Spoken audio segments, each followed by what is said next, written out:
Hola, buenas tardes. Somos el grupo 61 y todos somos estudiantes de psicología. Me presento, mi nombre es Julián Fernando Giraldo y doy inicio a la exposición de las teorías y enfoques de la inteligencia y creatividad. La teoría monolítica nos dice que las aportaciones más importantes fueron hechas por Albert Binet, el cual elaboró un método diagnóstico para diferenciar entre los niños normales y aquellos que padecían algún retraso mental.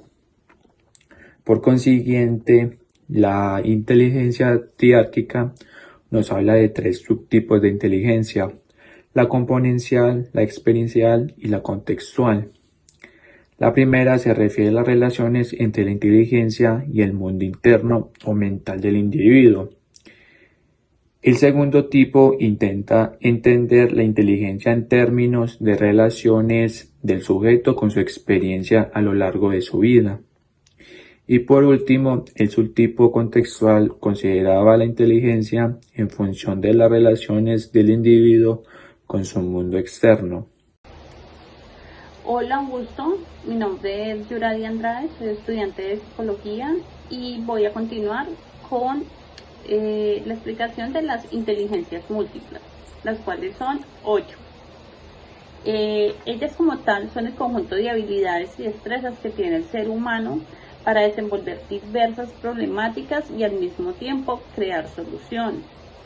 Entre ellas vamos a encontrar la inteligencia lingüística, inteligencia lógico-matemática, inteligencia espacial, inteligencia corporal sinestésica, la inteligencia musical, interpersonal, intrapersonal y la naturalista, donde cada una nos aporta diferentes tipos de cualidades o habilidades como seres humanos, como individuos, en donde nos podemos desempeñar de una mejor manera en cada una como de las habilidades que tenga la vida para que puedan organizarse dependiendo de las inteligencias en donde mejor se desempeña.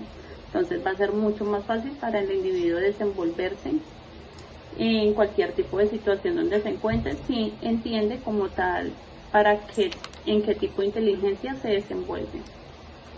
En la inteligencia lingüística, esta consiste como tal en la capacidad de todo ser humano para usar las palabras correctamente, sean orales o escritas.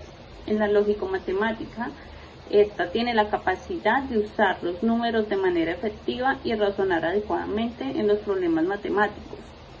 En la inteligencia espacial nos permite identificar y crear imágenes visuales para poder hacer distinciones en los rasgos característicos. En la corporal sinestésica vemos la capacidad de utilizar el cuerpo con armonía y plasticidad, expresando ideas, sentimientos que también se relacionan con el equilibrio, destrezas y velocidad. En la musical podemos ver que estas personas tienen una alta sensibilidad al timbre, al tono de la melodía o al color de la composición musical. En la interpersonal, como tal, se refiere a ese tipo de personas que tienen la capacidad de comprender las relaciones, diferencias y semejanzas que se dan en distintos grupos de las personas o sociales.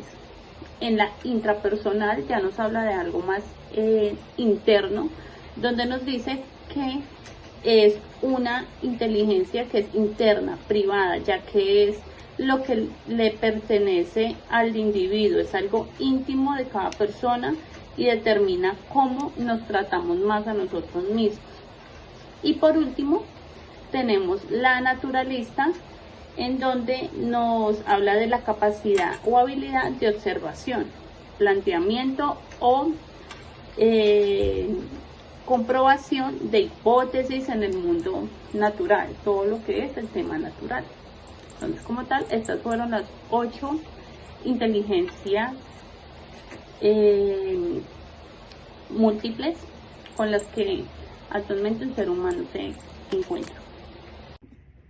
Hola, buenas, mi nombre es Yarian Fragoso y continuando con la exposición, ahora les voy a hablar de las teorías del factor G de inteligencia y creatividad. El factor G, esta teoría estaba propuesta por Charles Spearman, él planteaba que la inteligencia general como la capacidad que se le impregna al desempeño en todas las áreas intelectuales. A esto se le llamaba factor G. Esa capacidad de entender, establecer relaciones y buscar correlaciones de todas esas funciones cognitivas y adoptarlo a un modelo de la estructura jerárquica compuesta por una serie de actitudes específicas. Y eso estaba compuesto por el conocimiento, la capacidad de razonar. Creatividad. Waltze, 1926-1930, manifestaba que abordó la creatividad en algunas actividades comerciales.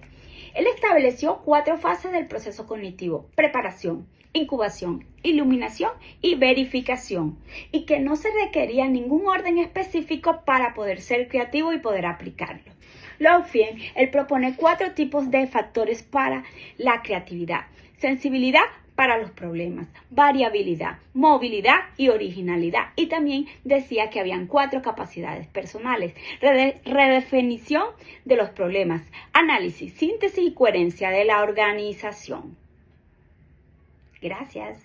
Como conclusión, frente al trabajo, es bueno entender los tipos de inteligencia, ya que como futuros psicólogos podemos entrar a desarrollar algún diagnóstico con estos tipos de inteligencia y así ayudar a nuestros pacientes futuros a canalizar mejor sus decisiones frente a los problemas, porque personalmente siento que cada inteligencia tiene su forma de dar soluciones a un problema, ya sea personal, sentimental o financiero. Muchas gracias. Como conclusión, podemos decir que cada individuo posee su habilidad propia para promover su aprendizaje de manera autónoma, facilitando el entendimiento con su tipo de inteligencia. Y ahora les voy a decir mi conclusión. La teoría de la inteligencia lo que busca es explicar la naturaleza, el desarrollo y la medición de la inteligencia humana.